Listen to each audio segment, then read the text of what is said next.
Mobile Task Forces, the renowned first line of defense for the SCP Foundation. Comprised of the organization's most highly trained operatives, MTFs are the boots on the ground, dealing with anomalous threats and containment breaches head-on. It's a dangerous job. In fact, joining an MTF is widely considered one of the most hazardous roles within the entire Foundation. One where every day brings with it a whole host of unexpected threats and a high number of casualties. So let's take a look at how one of those days goes. 6 a.m. "Rise and shine, troops!" comes a gravel voice yell louder than any alarm clock. The very second that early morning call goes out over the intercom, the members of MTF New 7 are on their feet. Climbing out of their bunks and quickly getting into uniform, the operators file out of their barracks and hastily make their way to the mess hall. Among them is the latest recruit to join this particular task force. Private Killian Hess lines up to receive his breakfast behind his new squad mates. This all takes place before most of the Foundation has even woken up. Even though these MTF operatives would rely on working as a team to keep each other alive, there is little casual conversation. Most of them are actually quite solemn as they eat, aware of the inherent risk that comes with their job. Private Hess, receiving a briefing the previous day, is paired with a more grizzled and much older veteran of New 7, Lieutenant Patterson. Upon sitting next to his new senior officer, Hess immediately asks what has the rest of the unit feeling so down. "Boy, you really are new," Patterson scoffs. "Look, rookie, we do what we do and watch each other's backs like good soldiers. But make no mistake, you're on the USS Enterprise now, kid. And we're the red shirts." 8 a.m. Following their breakfast and early start, any MTF operatives that aren't thrust into immediate action are sent to their designated basic training area. Here they are presented with all manner of intense assault courses, fighting rings for hand-to-hand sparring, and a live ammo shooting range to improve skills with weapon proficiency. The SCP Foundation demands the highest level of skill from its mobile task forces, so regular combat drills are an absolute necessity for keeping their operators alert and ready to take on all manner of threats. For some of the more hot-headed MTF troops, drills are a chance to cut loose, show off their skills, or challenge their squad mates to beat each other's fastest assault course times, or shooting range scores. But to those that have been around longer and have the benefit of hindsight after multiple catastrophic containment breaches, morning training can feel like pretty inadequate preparation. After all, the Foundation sends its MTFs to take on some of their most dangerous SCPs, most of which have wild, unpredictable abilities. How does practicing Krav Maga really help prepare someone for a fight with a creature that can warp reality around it? And hitting motionless paper targets at a range can seem a little redundant when some anomalies are virtually bulletproof. 10 a.m. Of course, this is the SCP Foundation, meaning it doesn't take long for some strange happening to occur. MTF New 7 are soon dispatched on their first assignment, after the Foundation loses contact with a site known to house a particularly dangerous anomaly. Nicknamed Hammerdown, the task force Hess has found himself thrust into is usually deployed as a direct result of incidents where communication is lost with Foundation facilities, and containment breaches are suspected to have occurred. Hopping aboard a high-speed transport, Private Hess and the rest of Hammerdown are quickly briefed on their mission. At approximately 0900 hours the same day, the Foundation lost contact with another pair of their MTFs, Omega-59 aka Netcheva's Wolves, and Sigma-18, the Chess Masters. Both were stationed at Armed Containment Complex 04, a secure location within the Russian Federation's Sakha Republic. Patterson informs the rest of MTF New 7 that they were to re-establish communication with the site and assess any potential danger. Although by the time the transport arrives at Complex 04, it becomes pretty clear that things aren't looking good. SCP-1984 has breached containment. The dead hand is loose. Unluckily for Hammerdown, SCP-1984 is a semi-corporeal entity with a nasty habit of attacking any human being that it comes into contact with, by disrupting their nervous systems, usually resulting in excruciating pain. Although that did answer the question of what had happened to the other MTFs at the site. 12 p.m.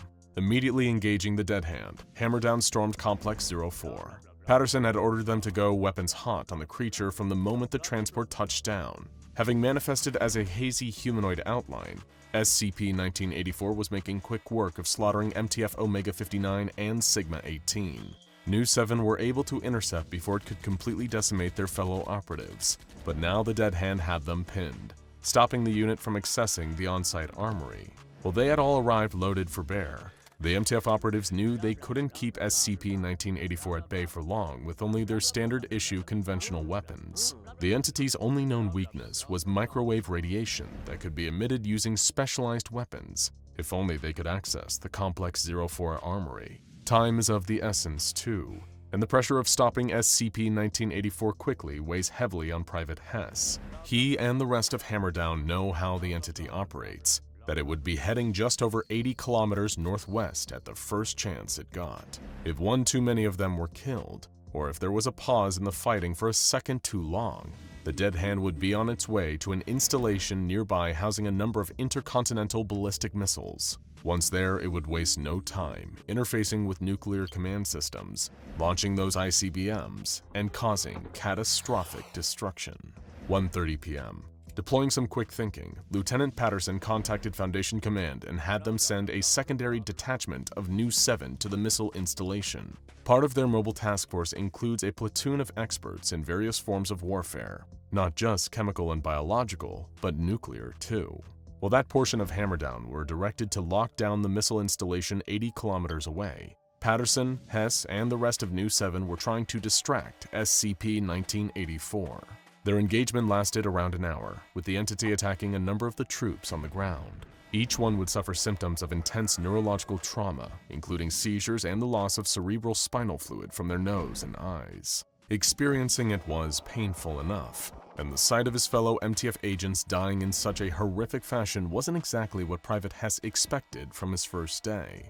Eventually, SCP-1984 dissipates after a sustained battle with Hammerdown, although it could easily remanifest if it ever intercepts particular broadcasts. But the task force's work at Complex 04 is far from over. After the battle comes the cleanup operation. Private Hess follows orders from Patterson to clear as much debris and as many bodies as he can, making a note of every member of their unit that they lost to the Dead Hand. However, it doesn't take long for the surviving members of Nu 7 to receive another call for assistance. 4 p.m. Despite Hess's concerns that he and the others haven't eaten in hours, the team loads up and heads out again. The Foundation has sent word that someone has taken advantage of all the commotion at Complex 04 and forced their way into a different site. Wasting no time, the remainder of Hammerdown dusted off from the Sakha Republic, locking and loading, ready to begin their next mission. Arriving at the site, Foundation Command radios to Nu 7, updating them about their situation. A large group of assailants, all members of the Church of the Broken God, was midway through launching an assault against the SCP Foundation. Their goal was unclear, although the site they had targeted was known to house SCP-882.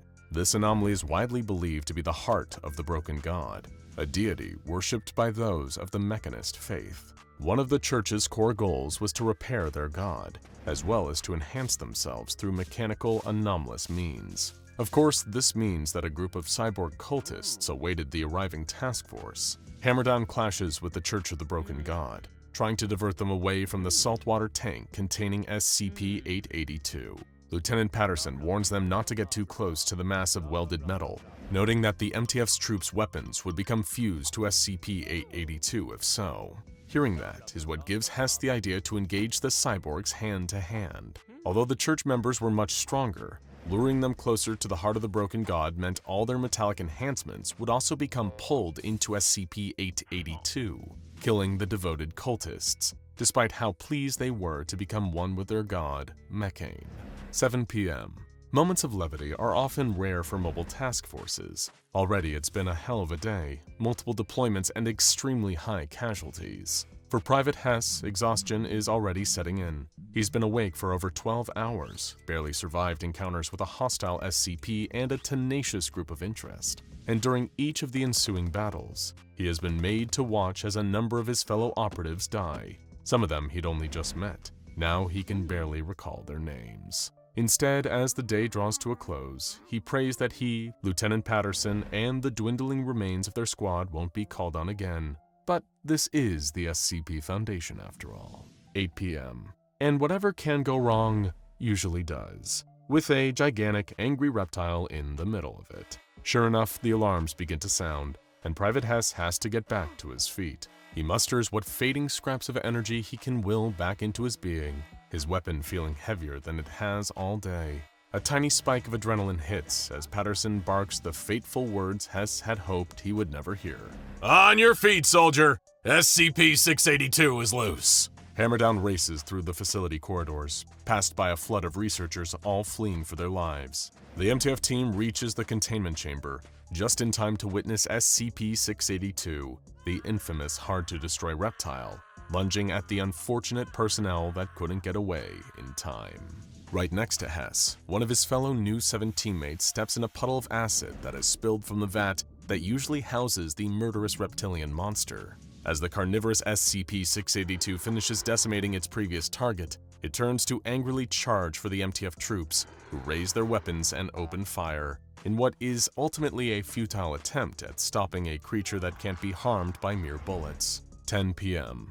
Hours pass. Containment breaches by SCP-682 are far from an uncommon occurrence, and fortunately, the Foundation's task forces are more than used to driving the creature back into its acid tank, where it's held only slightly more securely. But with every escape attempt by the hard-to-destroy reptile comes a slew of casualties from Foundation personnel, and today is no exception. Despite having sustained heavy injuries himself, Lieutenant Patterson is instructed by his superiors to file an end-of-day report before he, and those that are still breathing, can be debriefed. The MTF lieutenant tallies up the considerable losses his unit sustained on their various engagements throughout the day. Every operative killed by the Dead Hand, then those that the Church of the Broken God were able to make quick work of, and of course, the ones who met their demise at the hands, or rather jaws, of SCP-682. The role of a mobile task force operative is a difficult and dangerous job, but what few realize is how expendable these troops are to the Foundation. In fact, they're not all that different from D-Class in that regard. The SCP Foundation will simply throw their most skilled agents into the fray, in hopes that enough of them will kill or contain an anomalous threat, no matter how many lives it costs. Perhaps nothing exemplifies that more than the body of Private Killian Hess being wheeled away for disposal after falling in battle with SCP-682. As if dying on his first day wasn't bad enough, the superior officers of MTF New 7 are already looking for a replacement to join Hammerdown. If this sounds like fun to you, apply today. Now then, Rookie, go and check out SCP Elite Mobile Task Force Explained and How to Work at the SCP Foundation Explained for more of the ins and outs of working for the SCP Foundation.